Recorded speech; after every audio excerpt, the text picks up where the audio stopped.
జగదేక వీరుడైనటువంటి అర్జునుడికి జగద్గురు అయినటువంటి శ్రీకృష్ణ పరమాత్మల వారి పాదపద్మాలకు నమస్కారం. ముందు మనకి చావుని ముందే అంచనా వేయొచ్చు మనం. అలాగే మనకి చావు కూడా సిగ్నల్ ఇస్తుంది.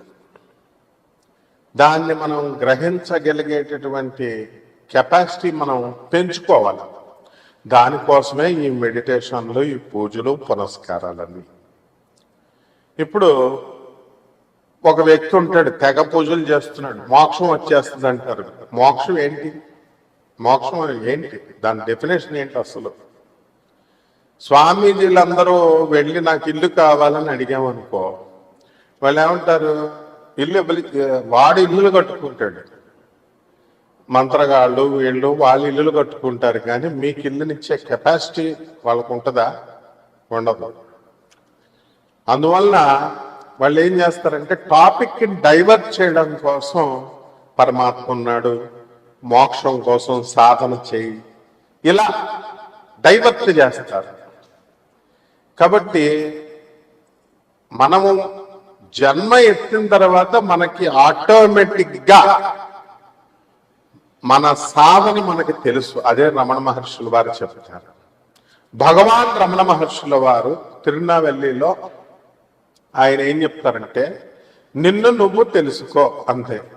నిన్ను నువ్వు తెలుసుకున్నావంటే నువ్వు ఎక్కడి నుంచి పుట్టావు, నువ్వు ఇప్పుడు జీవితం జీవిస్తున్నావు, ఎక్కడ చచ్చిన తర్వాత ఎక్కడో పోతున్నావు, దట్స్ ఆల్, మ్యాటర్ క్లోజ్. ఈ ప్రపంచం అంతా నీ వెనక వస్తుంది అంటారు.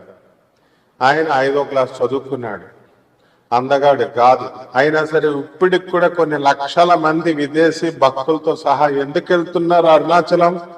మన రమణ మహర్షి, భగవాన్ రమణ మహర్షుల వారి దర్శనం కోసం. నిజమైన యోగులు ఇలా చెప్తారనమాట. మిగతా వాళ్ళంతా డూప్లికేట్ బాబాలు, డూప్లికేట్ స్వామీజీలు, డూప్లికేట్ మంత్రగాళ్ళు.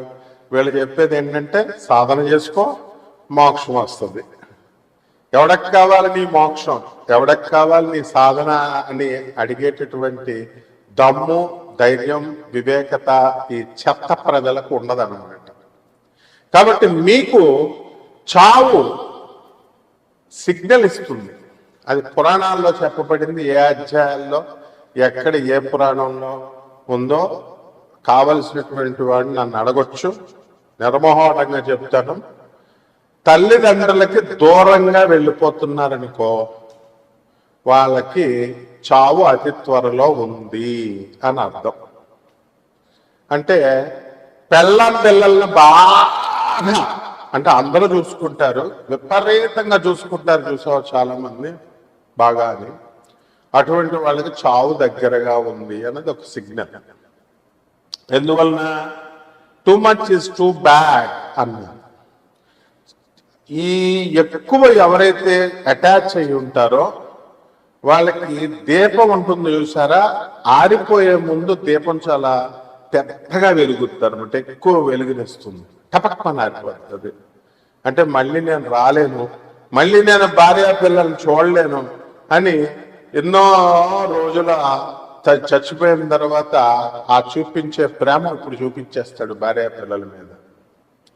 అలాగే తల్లిదండ్రులకు దూరంగా ఎందుకు వెళ్తాడంటే, చిన్న పిల్లాడిని మనం కనుక చూసుకున్నట్లయితే ఆ పిల్లోడిని వదిలి, తల్లిని వదిలి ఆ పిల్లోడు ఉండలేడు చిన్నప్పుడు. మన అందరం కూడా అలా ఒక 2-3 ఇయర్స్ ఉండలేము. ఆ తర్వాత ఏం చేస్తాం? స్లోగా డిటాచ్మెంట్ స్టార్ట్ అవుతుంది. పెళ్ళి అయ్యేసరికి తల్లిదండ్రులను మనం మర్చిపోతూ స్లోగా వస్తాం. అండ్ మన మరణం దగ్గరికి వచ్చినప్పుడు తల్లిదండ్రులను దూరంగా వదిలేస్తాం. ఎందుకంటే అది తట్టుకోలేనటువంటిది తల్లి ఒక్కతే. అలాగే మన తల్లి కనుక ఎవరికైనా సరే అనారోగ్యం చేస్తే ఇమీడియట్ మనం క్యాచ్ చేయగలుగుతాం. ఒక 4 రోజుల తర్వాత మనం మంచాన పడతాం. అలాగే నల్ల కాకి ఎవరింటి మీదకైనా ఎక్కువ సార్లు గోడ మీద వచ్చి వాళ్తున్నా, అరుస్తున్నా, కంటిన్యూస్ గా ఖచ్చితంగా మనకి చావు దగ్గరికి వచ్చినట్టే లెక్క. అలాగే శని, ప్రేతాత్మ ఈ యొక్క ఈ ఆత్మలన్నీ కూడా పితృదేవత అన్నమాట ఈ యొక్క కాకి. అలాగే గొడ్లగోప ఇంట్లోకి వచ్చింది అనుకోండి, గ్యారంటీగా ఇంటి యజమాని మీరే పోతారు, మెయిన్ పర్సన్ పోతాడు, సంపాదించేవాడు పోతాడు. అది గొడ్లగోప వస్తే. అలాగే తీతూ పిట్ట అడిస్తే ఫ్యామిలీ పోతారు. యాక్సిడెంట్ లో చూడండి, చాలా సార్లు ఒక పెళ్లికి వెళుతూ యాక్సిడెంట్ అవుతుంది. అందుకని మనం చాలా పెద్ద గొప్పోళ్ళుగా, చాలా ధైర్యస్తులుగా, మనమే చాలా మేధావులుగా ఫీల్ అయిపోతుంటాం. గట్టిగా జ్వరం వస్తే అమ్మే అంటాం ఒక 10 నిమిషాలకే. అదే మంచి బలంగా ఉంటే దేవుడున్నాడా ఏంటండి. మొన్న ఈ మధ్యన కర్ణాటక చెందినటువంటి ఒక వ్యక్తి గురించి, అరే మంత్రాలు లేవు, యంత్రాలు లేవు, భాగేశ్వర్ ధామ్ అని ఒకటి ఉంటుంది, కరోలి సర్కార్ అని ఉంటాడు, వాడి బుద్ధి లేదు. చీఫ్ మినిస్టర్లకు బుద్ధి లేదు, ముందు ఎమ్మెల్యేలకు బుద్ధి లేదు, ఎంపీలకు బుద్ధి లేదు. వీళ్ళంతా దేవుణ్ణి వదిలేసి వీళ్ళ దగ్గరికి వెళ్తున్నారనమాట. వీళ్ళే దేవుళ్ళని వీళ్ళ ప్రచారం చేయడం వల్ల, వీళ్ళ దగ్గరికి వెళ్ళడం వల్ల వాళ్ళు నిజంగా దేవుళ్ళ ఫీల్ అయిపోతున్నారు.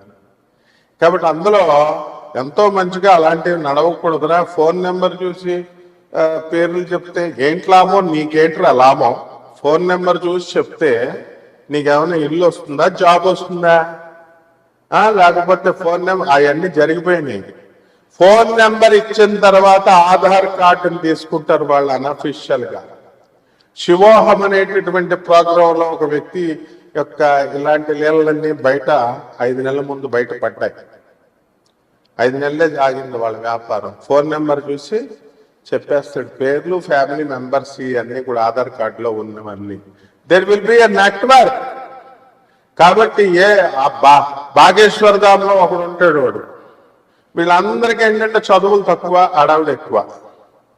నిజంగా చదువుకున్నటువంటి వాడు ఎప్పుడు కూడా ఒక వినయంగా, ఒక పద్ధతిలో, ఒక సాధనలో వెళ్తాడు. వీళ్ళంతా ఏంటంటే వీళ్ళు అన్ని దేవుళ్ళగా బిల్డప్ ఎత్తుంటే వెనకాల ఉన్నటువంటి వాళ్ళంతా కూడా రెచ్చగొడుతూ ఉంటారు. వీళ్ళు చేస్తారనమాట వాళ్ళ దేవుడు, వాళ్ళ తప్పుడు కాదు. కరోలి సర్కార్ అని ఒకడు ఉంటాడు, వాడొకడు యూపీలో. ఇలా చాలా మంది ఉన్నారనమాట. కాబట్టి ఇటువంటి వాళ్ళ స్పీచ్లు ఎక్కువ విన్నా కూడా అయోగ్యుల స్పీచ్లు, అనర్హుల స్పీచ్లు, వాళ్ళతో సహవాసం, ఇవన్నీ కూడా చేసినటువంటి వాడికి అతి త్వరలో మరణం ఉంది అని శాస్త్రాలు క్లియర్గా చెప్తున్నాయి. ఎందువల్లంటే దొంగోడితో పోలీసు వాడు నువ్వు తిరుగుతుంటే పోలీసు వాళ్ళు ఈ రోజు కాకపోయినా త్వరలో పట్టేస్తారు. అలాగే అదృష్టహీనులతో నువ్వు తిరుగుతున్నప్పుడు తప్పకుండా ఆ దురదృష్టం నేను పట్టుకుంటుంది. అయోగ్యులు, అశాస్త్రీయ విధానంతో, ఆ తర్వాత ఈ యొక్క అవైదిక విధానాలతో ఎవరైతే ప్రచారం చేస్తుంటారో వాళ్ళకి ప్రోత్సహించినటువంటి వాళ్ళు, వాళ్ళతో తిరుగుతున్నటువంటి వాళ్ళు, వీళ్ళందరికీ మృత్యువు దగ్గరగా ఉంది అని. మృత్యు వచ్చిన తర్వాత అర్థమవుతుంది, ముందేమో అర్థం అవుతుంది. మంచిలు చెప్పే వాళ్ళకి ఏమీ కాదు. కాబట్టి ఈ తీతూ పిట్ట అర్జునుడే స్వయంగా చెప్తాడు, కృష్ణ ఈ రోజున తీతూ పిట్ట కనబడింది అంటే ఆ రోజే ఉప పాండవులందరినీ చెప్పేస్తారనమాట. ఎవరు? అశ్వత్థామ. ఈ విధంగా మనకి ఈ కొన్ని చిహ్నాలు ఉన్నాయి. మరి అవన్నీ కూడా తెలుసుకోవాలి అంటే వినయం ఉండాలా. మీకు ఏమైనా అచ్చున్నామండి మేము చెప్పడానికి? మా గురుకి శుశ్రూష చేయాలి. శుశ్రూష చేస్తే కొద్దిగా చెప్తారు, అంతేగాని గురువు ఒక ప్రొఫెసర్ చెప్తుంటే ఎవర్రా మీరు అంతా అసలు నాకు చెప్తారు, కామెంట్స్ పెడతారు. Stupid fellows. ఎప్పుడైనా సరే, ఎవడైనా సరే క్లాస్ రూమ్ ఇది, వినాలి, విని నేర్చుకోవాలి. లేకపోతే మృత్యువు కబలంలోకి వెళ్ళిపోతాం అంతే.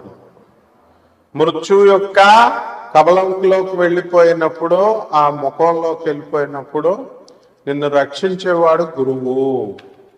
వాడే రమణ మహర్షి, వాడే పరమహంస యోగానందజీ, వాడే ప్రభాత్ రంజన్ సర్కార్. కాబట్టి ఈ 12 జ్యోతిర్ రాశులకి ఏ విధంగా జరుగుతాయో మనం, ధనుస్సు రాశి, ఈ ధనుస్సు రాశికి మా గురువు గారు అయినటువంటి హరీష్ గారు ఆ, మా కెమెరామెన్ గారి కోరిక మేరకు ఆయన చెప్పమన్నారు. ఏంటి మాట్లాడితేనే కడుపులు వచ్చేస్తాయండి గురువు గారు అని అడిగారు. ఖచ్చితంగా వచ్చేస్తాయి అమ్మా. ఎందువల్లంటే ఇప్పుడు శాస్త్రం ఎప్పుడు కూడా ఆడోళ్ళు మాట్లాడుకోండి, మగోళ్ళు మాట్లాడుకోండి అన్నారు. అతిగా ఎక్కువగా కనుక మాట్లాడితే ఫస్ట్ రోజున ఏం మాట్లాడతారండి? ఏమండి, హలో బాగున్నారా మేడం, బాగున్నారా, తిన్నారా మేడం, రెండో రోజున తిన్నారా, ఉన్నారా, ఏ కలర్ చీర వేసుకున్నారు, ఆ కలరా ఈ కలరా, ఇలా డిస్కషన్ వెళ్తూ నెక్స్ట్ ఎక్కడికి లాక్కెళ్తాడు వాడు? సినిమాకి వెళ్ళారా మేడం, సినిమాకి వస్తారా మేడం, మేడం మీ ఆయన పక్కలోకి వచ్చాడా, ఇలా ఎక్కడికో వెళ్ళిపోద్ది. ఇక తర్వాత వాడి ప్రపోజల్స్ వాడు ఇస్తాడు. కాబట్టి ఎట్టి పరిస్థితుల్లో కూడా అతిగా ఈ ధనుసు రాశి వాళ్ళు కనుక ఫోన్లో మాట్లాడితే జరగబోయేది కడుపే, అందులో డౌట్ లేదు. కడుపు వచ్చేస్తుంది. అవతల వాళ్ళు ఏమన్నా శుద్ధ పూసలు అనుకుంటున్నారా ఏంటి జనం? కాబట్టి ధనుసు రాశి వారి విషయంలో జాగ్రత్తగా ఉండు. వృత్తి, వ్యాపార, ఉద్యోగ విషయాల్లో ఆదాయాలు పెరుగుతాయి. తర్వాత ఈ యొక్క ధనుసు రాశి వాళ్ళకి చక్కగా విద్యార్థులు బ్రహ్మాండంగా చదువుతారు. మే 30, 2025 తర్వాత ఇంకా బాగా చదువుతారు. తర్వాత మనం చేయాల్సినటువంటి పని ఏంటంటే మనం ముసలి వాళ్ళని చాలా జాగ్రత్తగా చూడాలి. అప్పుడే మీకు తగ్గుద్ది. ఒక గబ్బిళం మీ ఇంట్లోకి వస్తుంది, గ్యారంటీగా వస్తుంది. ఎవరికైతే ధనుసు రాశి వాళ్ళకి గబ్బిలాలు వచ్చిందో ఆ వచ్చిన 11 రోజులు మీకు మృత్యుగండం ఉంది, చచ్చిపోతారంటే ఇంకా మృత్యుగండమే ఉంది. గ్యారంటీగా యాక్సిడెంట్లోనో ఇక అనారోగ్యంతోనో జరగడం అనేటటువంటిది జరుగుతాయి. కాబట్టి అసలే ఇది యమకోరల సమయం. కాబట్టి ఎట్టి పరిస్థితుల్లో మీకు విదేశాల నుంచి ఆఫర్స్ మంచిగా వస్తాయి. విదేశీయులు కూడా మీకు పరిచయం అయిపోతారు. విదేశ exports, imports, business number 1 top అయిపోతారు. కాబట్టి ఈ యొక్క ధనుస్సు రాశి వారు ఏమండి, మరి మేము చదువుకుంటామండి, కోర్సులో నువ్వు చదువుతావు కానీ నీకు పక్కనాడు చదవనివ్వాలిగా నేను, సొల్లు ఫోన్లు. కాబట్టి ఆడవాళ్ళంతా కూడా మా ఆడబడుచులకు మేము చూసుకుంటున్నామండి, ఏమంటే మా అత్తగారులు మమ్మల్ని వేధిస్తున్నారండి, ఈ రకంగా మీకు అనేకమైనటువంటి టెన్షన్స్ ఉన్నాయి. ఈ టెన్షన్స్ అన్నీ కూడా మీకు సంపూర్తిగా ఈ సంవత్సరంలో పూర్తయిపోతుంది. కాబట్టి ఈ యొక్క రాశివారు, ధనుసు రాశి వారు అద్భుతాలు సృష్టిస్తారు, కష్టపడి పని చేస్తారు, ముందుకు దూసుకొని వెళతారు. కాబట్టి రైతులు వ్యవసాయం బ్రహ్మాండంగా చేస్తారు, ఆదాయాలు బాగా పెరుగుతాయి, ఖరీదైన వస్తువులు కొంటారు. తర్వాత అగ్రికల్చర్ ప్రొడక్ట్స్ బిజినెస్లు బాగుంటాయి, ఫెర్టిలైజర్స్ ఇలాంటి బిజినెస్లు అన్నీ కూడా బ్రహ్మాండంగా ఉంటాయి. కాబట్టి ఈ రాశి వారంతా కూడా మరి ఎక్కడ కూడా అడ్డు ఉండదన్నమాట. ముందుకు దూసుకుని వెళ్ళిపోవడమే తప్ప ఫెయిల్యూర్ అనేది లేదు. రియల్టర్స్ అంటే రియల్ ఎస్టేట్ వ్యాపారస్తులు ఎవరైతే ఉన్నారో వాళ్ళు నోటి దగ్గరికి వస్తూ ఆగిపోతుందండి అని బిజినెస్ చేస్తున్నటువంటి వాళ్ళంతా కూడా ఆ కోరికలు మీకు నెరవేరుతాయి. అలాగే మీకు ఈ యొక్క బిల్డర్స్ ఏమంటే బిల్డింగ్లు మేము బ్రహ్మాండంగా కడుతున్నామండి, అమ్ముడు అవ్వట్లేదండి అని అంటే వెళ్ళి పూజలు చేయించుకో. మరి పూజలు చేయించుకుంటే అవుతాయి. కాబట్టి పూజలు పనికి మాలిన వాళ్ళు చేయించుకుంటే ఎందుకు అవుతాయా? మీకు జ్యోతిషం వినేది ఒకటి దగ్గర, పూజలు చేయించుకునేది వేరే ఒకటి దగ్గర, గురువు ధర్మ సందేహాలు అడిగేది ఒకడిని, డబ్బులు ఇచ్చేది ఇంకొకడిని. కాబట్టి ఇలాగే ఉంటాయి, ఒకడిని 2 పడవల మీద కాలేస్తే. పరిహారాలు ఈ యొక్క అర్ధాష్టమ రాహు నడుస్తున్నాడు. తర్వాత నుంచి మే 29, 2025 నుంచి అర్ధాష్టమ శని ప్రారంభమవుతుంది. అందువలన శని జపం చేసుకోండి, శని స్తోత్రాలు చదవండి, శనికి కిలోంపావు నల్ల నువ్వుల్ని, నల్లని వస్త్రాలు ఇచ్చి పేద బ్రాహ్మణులకి శనివారం నాడు ఉదయం 8 గంటలకి దానం చేసుకోండి. అలాగే చక్కగా దశమహావిద్యల్లో ఒకటైనటువంటి మహాకాళి అమ్మవారి యొక్క హోమాన్ని మీ ఇళ్లలో జరిపించుకోవడం ద్వారా బ్రహ్మాండంగా ఉంటుంది. ఇక మీ సంపూర్ణమైన జాతకంకి నాన్ కమర్షియల్ బేసిస్తో మేము చెప్తున్నాం కాబట్టి మీరు పూర్వజన్మలో ఏమేమి తప్పులు చేశారు, ఎంతమందిని రేప్ చేసి పడేశారు, ఎన్ని మర్డర్లు చేశారు, ఇలాంటివన్నీ సంపూర్ణమైనటువంటి జాతకాలతో ఎందుకు మీకు కష్టాలు వచ్చినాయి ఇవన్నీ కూడా చెప్పడం జరుగుతుంది. రండి, వాట్సాప్లో మేము మీ యొక్క డీటెయిల్స్ అన్నీ పెట్టండి. Non commercial basis, no problem. శుభమస్తు.